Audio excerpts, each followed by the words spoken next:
Today I'm going to show you one of the most weird, difficult repairs that you can do in appliances. This is a working, unassuming Frigidaire French door refrigerator. And from the outside, you wouldn't know that there's a problem with it, but it hides a horrible secret from behind. The unit has a small patch of rust on it that, if left unchecked, is going to not only destroy the refrigerator, it's going to possibly destroy your floors, your drywall, or anything else that surrounds it. And I'm going to show you this very difficult fix over the next day or two. It's quite involved. Technicians generally do not suggest doing this, and Frigidaire believes that you shouldn't even try this, but in the interest of education, I'm going to show you how to operate and make this fix work. It's what I would call an experimental fix. We've done this a few times at our shop and it's been taken care of, but I have to warn you, you only want to do this fix as a last resort option if you can't go out and buy a new unit.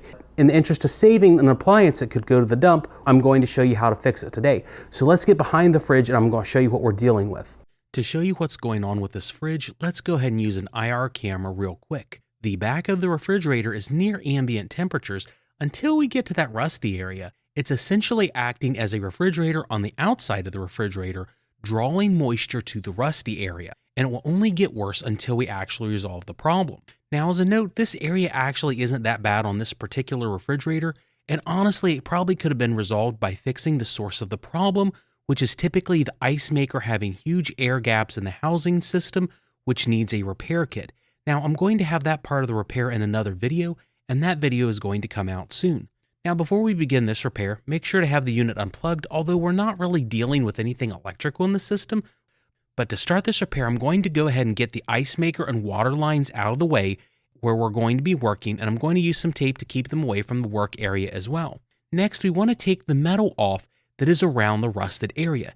You could gently dig into it with needle nose pliers and slowly remove the metal that is damaged, but instead I'm going to use a rotary cutting tool with a metal blade.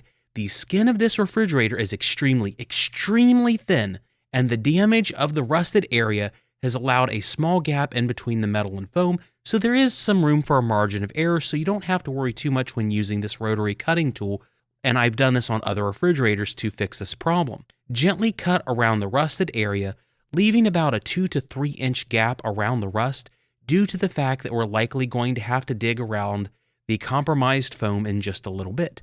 Make sure to wear goggles, safety glasses, and other protective equipment as you do this. There are certainly sparks coming from my rotary tool if you choose to do it this way. The refrigerant lines typically run north and south on these types of refrigerators and usually follows the lines of rust on the refrigerator, so pay extra special attention when cutting these areas, as any hyper rusted area could potentially have the refrigerant pipe close to the surface of the metal. With the rectangle now cut out, we see, well, nothing. This is really disappointing on camera. But what you can't see is that this area is totally encased in ice. I cannot press my finger into the foam padding at all near the left corner, whereas it's warmer and softer on the right side.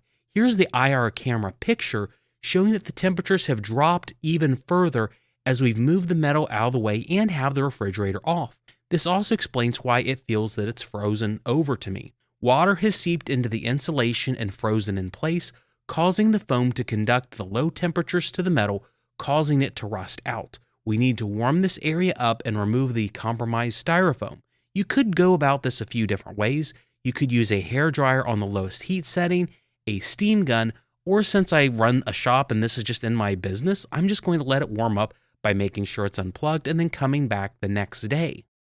Now that we're at the next day, the insulation is still actually a little bit cold and it's hard to dig into the foam a little bit, but we can accomplish it. What you can't see here, maybe when I'm running this footage, is the distinction between the compromised foam and the non-compromised foam. The waterlogged foam is a darker color of insulation, and when you press in on it, water just oozes out. You want to take the time to remove every bit of foam that could have water in it. In this unit, it's not hugely waterlogged in a large area, but in other units that I've dealt with, you could have water flowing for 6 inches, 8 inches, 9 inches, and you want to remove every bit of the compromised insulation. Otherwise, that moisture is just going to translate back to the surface of the outside of the refrigerator and rust up later on. Over the next hour or so, since I have time, I'm just removing a little bit of foam, letting it warm up again, And you could use, again, some mild heat to speed this process up, but I'm not because I do have time. Here is the refrigerant pipe with all of the compromised insulation off. It's really not that bad of a situation, and I have fixed much worse systems that I'm showing you now on camera. In some situations, the refrigerant pipe will actually get pressed closer to the metal backing of the refrigerator, so measure the distance between where the pipe rests and where the back of the refrigerator metal panel should be. You want about a 1/4 inch distance between the pipe and what would have been the metal wall for insulation to support the refrigeration process. To press it back into place, if you had that issue on your refrigerator, you'd want to be very careful and use a rubber mallet or some sort of wooden dowel, depending on your circumstances. It could even make sense to press it back in with your fingers, but make sure that that refrigerant pipe is not pressed against the metal wall. Otherwise, this issue could come back even with the fixes that we're taking care of. Now, with all that being done, it's time to go ahead and repack the area with foam insulation. You want to get a foam that is moisture resistant and low expansion. Normally, I have done this fix with Daplex Plus, but in this video, I didn't happen to have any at my local store. They were sold out. You'll start this fix by spraying the foam into the hole, starting behind the refrigerant pipe and slowly working the foam forward. Depending on the foam, your cure time will vary. In the case of this foam, it was about 4 hours. And for the best type of foam, I will have a link to it in the product tag and description of the YouTube video. If you overspray the foam and have a giant blob on the refrigerator after it cured like I did because of the normal expanding foam I used, you want to cut it off. They make special knives for cutting foam insulation, but really any serrated knife will do. And I would even suggest a simple bread knife, but since I don't have a kitchen where I'm at, I have an appliance shop, I'm just using a simple serrated kitchen knife.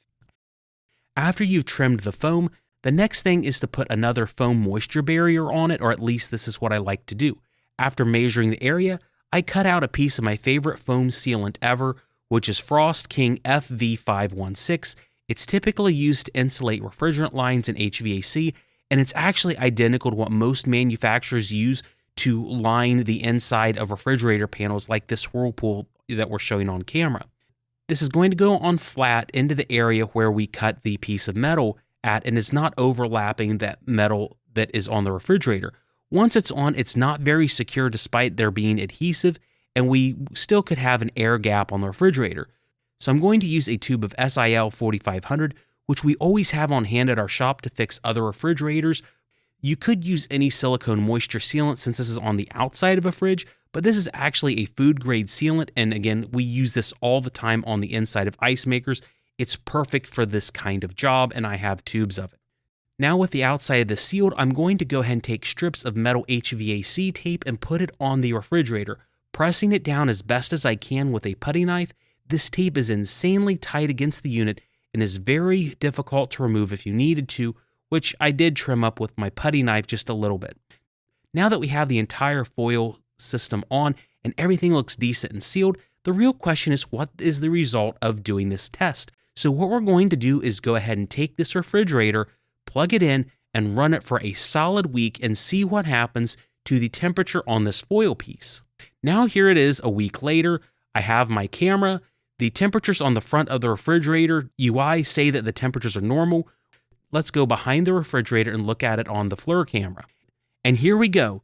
You can see the patch on the back of the refrigerator, and the temperature is actually higher on the patch than most other places on this refrigerator. We have actually solved the issue with this horrible, problematic rust situation on many Frigidaires, and I'm really happy that the fix ended up this way.